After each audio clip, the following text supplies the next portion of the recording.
یہ جو ہندوؤں کے مندروں میں بھگوان رکھے ہوئے ہیں یہ معبود نہیں ہے, یہ تو ہاتھوں سے تراشے ہوئے ہیں.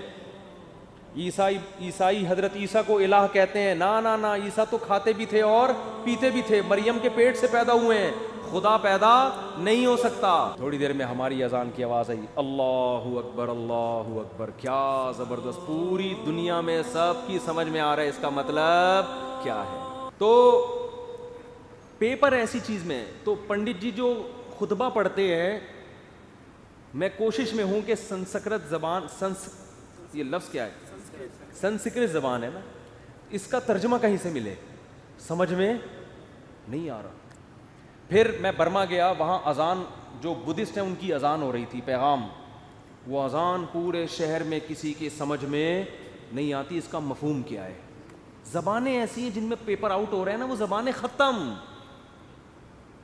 وہ فجر کی ان کی اذان ہوتی تھی, فجر سے پہلے وہ بردری کیا بدھسٹ زبان میں ہوں کر کے چل رہا ہوتا, تو میں کہہ رہا بھائی کیا ہو رہا ہے بھائی, یہ کیا مطلب ہے. اس سے پوچھا کہہ رہے ہیں یہ ان کا جو بدھسٹ کا جو بڑا ہے نا, اس کے علاوہ کسی کو سمجھ میں نہیں آتا.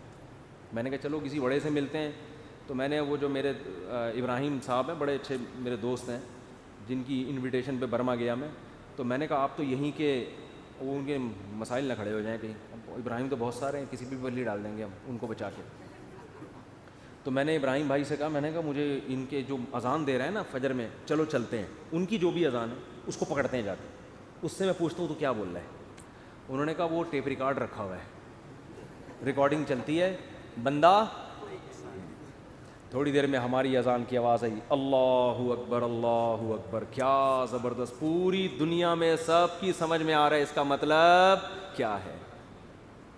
اللہ سب سے بڑا ہے, اللہ سب سے بڑا ہے.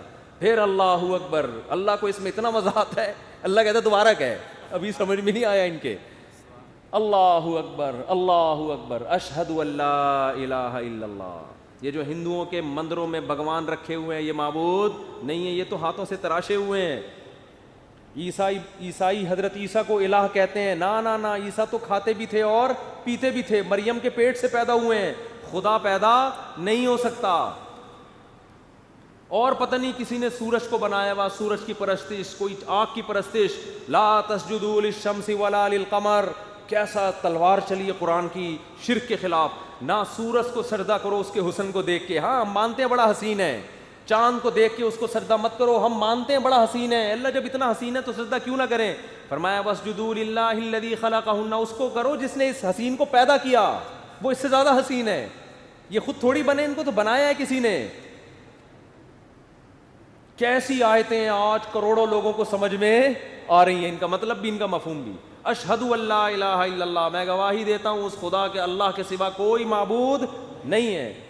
اشہد ان محمد الرسول اللہ, میں گواہی دیتا ہوں کہ محمد خدا نہیں ہے, اس کے بھیجے ہوئے پیغمبر ہیں, اس کے سفیر ہیں, میں گواہی دیتا ہوں. اور یہ اذان آج خود گواہی دے رہی ہے کہ واقعی وہ سچے پیغمبر تھے, کہ جو دعوت دے کر گئے ہیں 1400 سال کے بعد بھی ایک حرف کی تبدیلی کے بغیر وہ اناؤنسمنٹ اسی طرح ہو رہی ہے جس طرح بلال حبشی کو نبی صلی اللہ علیہ وسلم نے اذان سکھائی تھی. بالکل A to Z اسی طرح اذان دی جا رہی ہے. اور جیسے 1400 سال پہلے حضرت بلال جب اشہد ان لا الہ الا اللہ کہا کرتے تھے تو پبلک کو مطلب سمجھ میں آتا تھا. 1400 سال گزر گئے, آج ان الفاظ کا مطلب بعینی ہی اسی طرح سمجھ میں آ رہا ہے جس طرح پہلے, بلکہ پہلے سمجھنے والے لاکھوں تھے, آج سمجھنے والے کروڑوں ہیں. پھر حی علی الصلاۃ, آؤ نماز کی طرف, حی علی الفلاح, آؤ کامیابی کی طرف. کیسا خوبصورت کلام ہے یار. اور ریکارڈنگ نہیں چل رہی, مؤذن صبح صبح جاگتا ہے, وضو کرتا ہے, قبلے کی طرف رخ کرتا ہے, پھر اس دعوت کے نتیجے میں جو عبادت کی جاتی ہے, کیسی خوبصورت عبادت. آپ چرچوں میں جا کے دیکھو, ڈیسک نظر آئیں گے, خوبصورتی نظر آئے گی, فانوس نظر آئیں گے, پادری کا بڑا خوبصورت لباس نظر آئے گا, گھنٹیاں نظر آئیں گی, گیت نظر آئیں گے. وہ روحانیت نہیں ملے گی جو آپ کو مسجد میں امام, میں انہی سول کپڑوں میں ہر جگہ جاتا ہوں, فجر بھی اسی میں, ظہر بھی اسی میں, عصر بھی اسی میں, مغرب بھی اسی میں, عشاء بھی اسی میں, شادی بھی اسی میں. ایک دفعہ شادی ہوئی تھی وہ بھی اسی میں, پھر ایک دفعہ شادی ہوئی وہ بھی اسی. ایک دفعہ مجھے کسی نے کہا کہ میں آپ کے سسر کو دعوت میں بلانا چاہتا ہوں. میں نے کہا کون سے والے؟ وہ ہمارے ریلیٹیو. میں نے کہا یار تمہارے ساتھ یہ مسئلہ نہیں ختم. کون سے والے یار؟ اب پھر کسی کو بھی لے آؤ. تو یہ تو ایسے ہی درمیان میں آ گئی تھی ایک بات. اصل موضوع یہ نہیں ہے.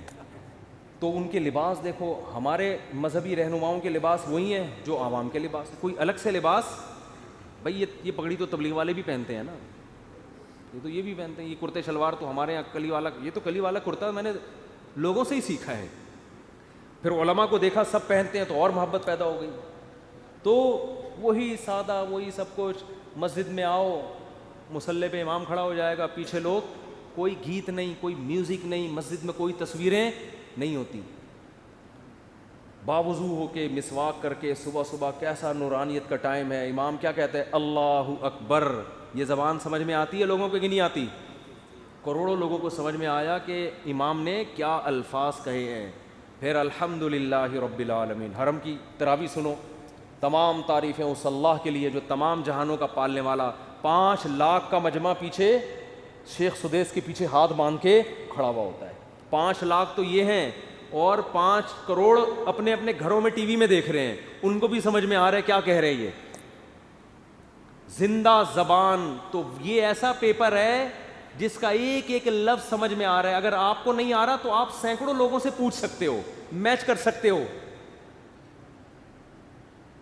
سمجھ میں آ رہی ہے بات؟ تو یہ پیپر ہے جو اناؤنس ہوا ہے. اس کے علاوہ جو پیپر اناؤنس ہوئے ہیں آخرت میں تیاری کے لیے, ان کی زبانیں ایسی ہیں کہ پنڈت جی سے پوچھتے ہوئے ڈر لگ رہا ہوتا ہے کہ تھپڑ نہ مار دیں گے کہ کیا پوچھ رہے ہیں مجھ سے. تو پنڈت جی تو خطبہ پڑھ رہے تھے نا بڑے زبردست. تو مجھے نہیں سمجھ میں آتا بھائی تم کیا کر رہے ہو, ان کو پیسے کم دے رہے ہیں تمہیں, اس پہ غصہ دلا رہے ہو یار, پوری فیس دینا بھائی. وہ پہ میں لطیفہ سنا رہا تھا ایک چٹکلا.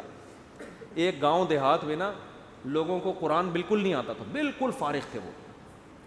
گاؤں دیہات والوں کے جہاں تعلیم نہیں بھی ہے نا تو وہاں شوق بہت ہوتا ہے ان کو, کوئی بھی عربی سکھا دے, کوئی قرآن پڑھ لے, تراویح پڑھا دے. تراویحوں میں گاؤں دیہات میں امام کو بڑے دودھ جلیبی کھانے کو دی جاتی ہے. تو اب ایک لالچی آدمی پہنچ گیا, اس کو قرآن آتا نہیں تھا. اس نے کہا ان کو کون سا آتا ہے, تو تراویح پڑھا لو, پیسے ویسے مل جائیں گے, کھانا پینا اچھا ہو جائے گا. تو وہ کھڑا ہو گیا نا, اور اس نے عربی کی گردانیں یاد کی ہوئی تھی کچھ, ضرب یضرب ضربن, عربی گرامر کی نا کچھ گردانیں یاد.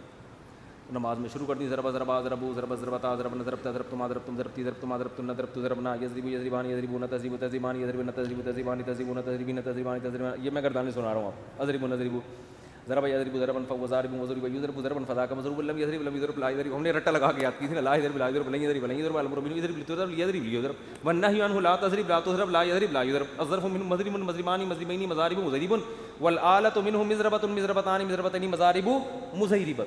یہ اس آلہ وسطی کی ہے. پھر اس میں تفضیل اضرب و ضربان ضربون اضربین اضارب اضرب, مؤنث کی ضربا ضربیان ضربین ضربیات ضرب ضریبا, اور فعل تعجب کی ما ضربہ اضرب بھی وضربا. یہ جو گردانے ہیں نا ان کا میں نے 1% سنایا ہے آپ کو. اگر میں شروع ہو جاؤں نا 3 گھنٹے میں گردانے ختم ہوں گی. جو مدرسوں میں محنت کرائی جاتی ہے طلبہ کو عربی گرامر کے لیے, ایسے رٹے لگوائے جاتے ہیں.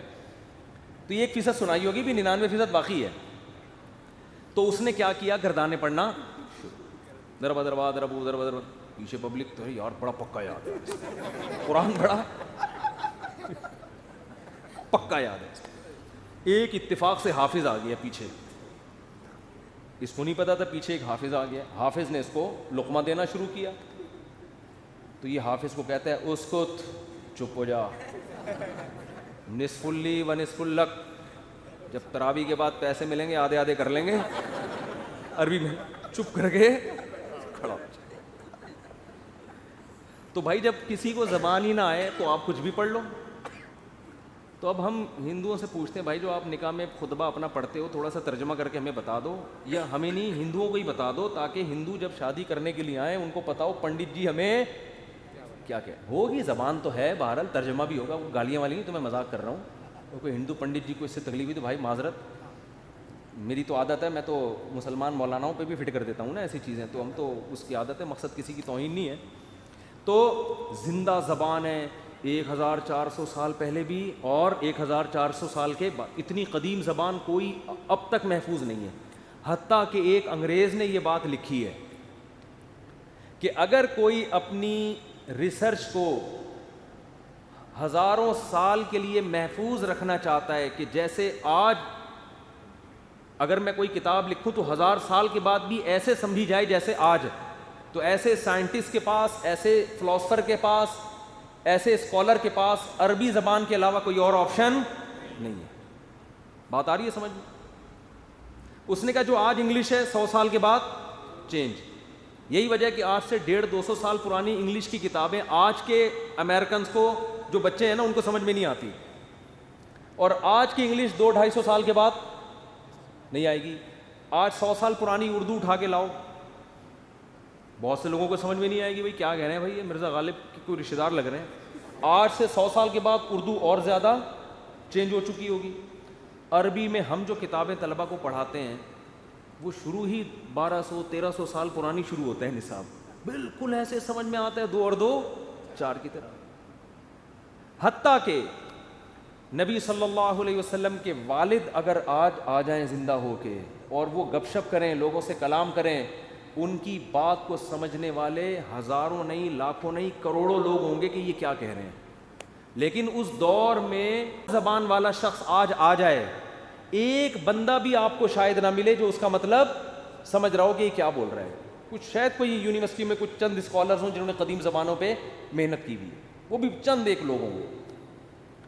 تو بھائی آخرت پر اگر آپ یقین کرو گے، آخرت پر مانو گے کہ آخرت ہے، تو آپ کے پاس اسلام کے علاوہ آخرت کی تیاری کرنے کے لیے اسلام کے آپشن کے علاوہ کوئی آپشن ہے ہی نہیں. کیونکہ پیپر جس زبان میں سمجھ میں آتا ہے وہ اسلام نے ہی آؤٹ کیا ہے، اور پیپر کا جو طرز تحریر ہے اور جو اس میں سوالات ہیں وہ سوالات بتا رہے ہیں کہ یہ واقعی کسی سمجھدار نے، کسی ایسی ذات نے اناؤنس کیا ہے جو پیپر بنانے کی اہل ہے. اس میں سوالات بھی متعین، جواب بھی بتا دیا، اور ایسے جوابات ہیں جو فطرت کو اپیل بھی کرتے ہیں، نیچر کو اپیل کرتے ہیں.